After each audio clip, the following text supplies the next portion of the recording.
अस्सलाम वालेकुम YouTube family, क्या हाल चाल है? ठीक हो? आल फ्रेंडा नू सलाम हो गया यूट्यूब वाला नू। ते ये वीडियो बनावन दा मेरा एक मकसद है, गल पूरी सुन के वने।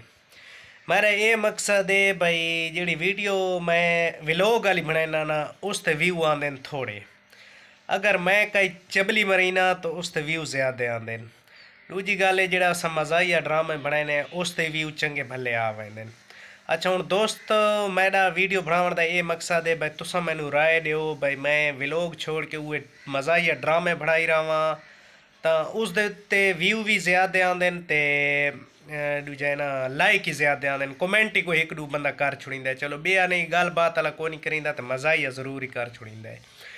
ते मैनू हुण वीडियो बनाने का ये मकसद है कि मैनू तुसा राय देनी है, कमेंट दे विच लाजमी राय दियो चा जो भाई मैं वो ड्रामे मज़ाहिया बनाई रहा या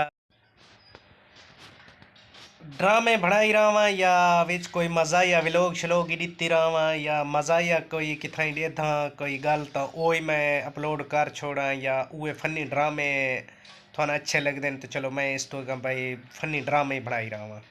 वीडियो लाइक शेयर ज़रूर किया करो, जे सब्सक्राइब नहीं किया सब्सक्राइब ज़रूर किया करो, तो कमेंट च अपनी राय इस वीडियो ज़रूर ही देनी है। मेहरबानी, मिलते हैं नेक्स्ट वीडियो दे। मैं थोड़ी राय की इंतज़ार ज़रूर ही रहा सी।